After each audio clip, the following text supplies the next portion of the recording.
Delane Holt was born on June 1st, 1990, to Annette Nance Holt, a lieutenant in the Chicago Fire Department, and Ronald Holt, a Chicago police officer. He graduated from kindergarten and attended elementary school at Roseland Christian School. Holt also was an active member of the youth group at Christian Reformed Church. Holt showed interest in sports at an early age. After graduating from elementary school, Holt attended Percy L. Julian High School on Chicago's South Side. Holt was also interested in hip hop. Holt rapped under the stage name Busy Blair, Busy B, or simply just Busy. According to his mother, after graduating from high school, Holt wanted to attend Clark in Atlanta and major in business. Holt not only wanted his own record company, he wanted the knowledge to know how to run it and not lose it.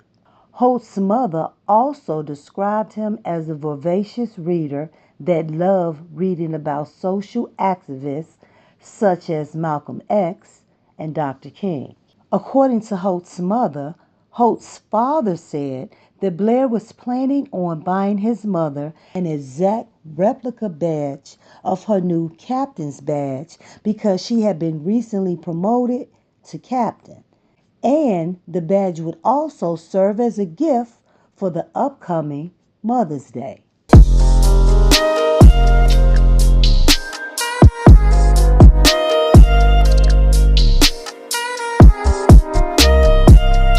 The following description of events are being told exactly from Illinois State Court documents. On May 10, 2007, a Chicago Transit Authority bus stopped at Julian High School. Several students who had been released from Julian for the day boarded the bus, including Blair Holt, Christine Coley, and Megan James.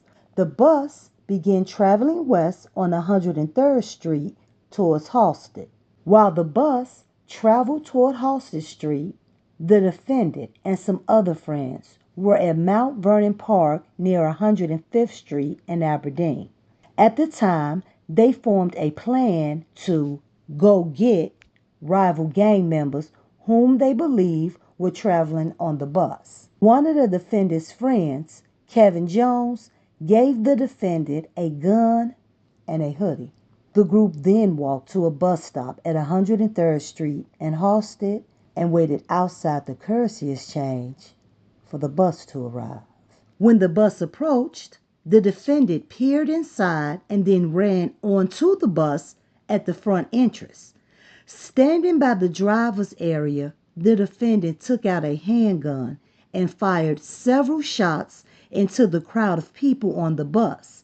Several people were struck by the defendant's gunfire, including Coley, who suffered a gunshot wound to her chest, and James, who suffered a gunshot wound to her knee. When the bullets rang out, fast-thinking Holt pushed his friend Tiara Reed down to shelter her from the gunfire. She was ultimately only shot in the foot. Holt was shot in the stomach. Coley, James, and Reed, and another victim all survived, yet Holt would later succumb to his injuries. After firing the shots, the defendant fled to the area around 105th Street and Aberdeen. There, he told a person named Jimmy Malone that he, quote, just laid down the murder game. The defendant then left the area. Surveillance video from the outside of the 103rd Street currency exchange showed the defendant waiting for the bus and pulling the gun out. The surveillance video from on board the bus showed the defendant entering the bus, firing the gun, and then exiting. Police captured still images from the bus's surveillance video. A police officer took one of the images to Julian, where the attendance officer identified the defendant. The defendant turned himself in on May 12, 2007.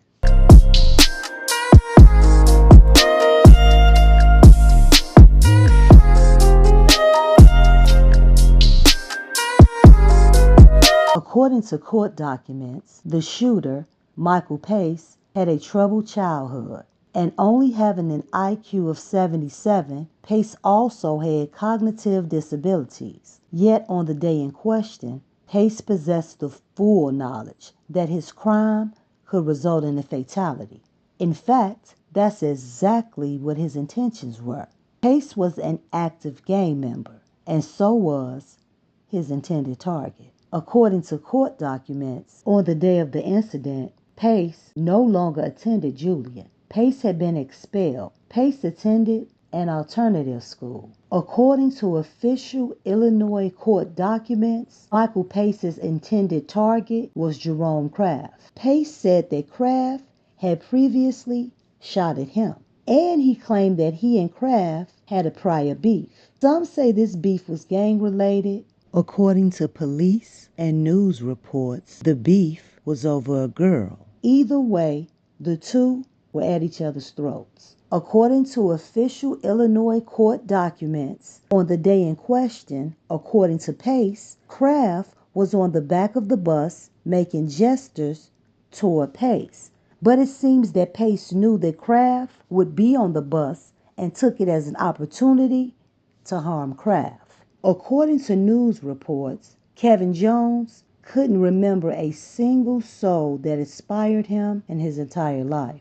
Jones began life in the Dearborn Homes at 29th and State. Born to a drug-addicted mother and an unknown father, Jones attended Finger High School as a freshman and lived with a foster mom at the time of the incident. An admitted member of the Black P-Stones gang since age 10 or 11, Jones claimed to get his first gun at age 14.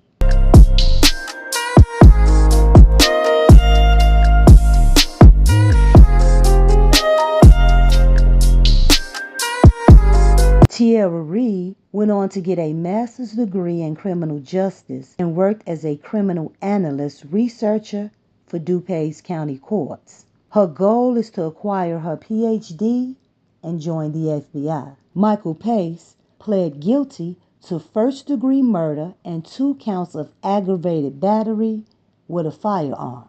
Michael Pace was sentenced to 100 years in prison. According to Pace's attorney, his lifelong learning disability was not given the appropriate consideration. Pace was resentenced partially because of new guidelines which allowed those who were convicted as juveniles to have their sentence reconsidered.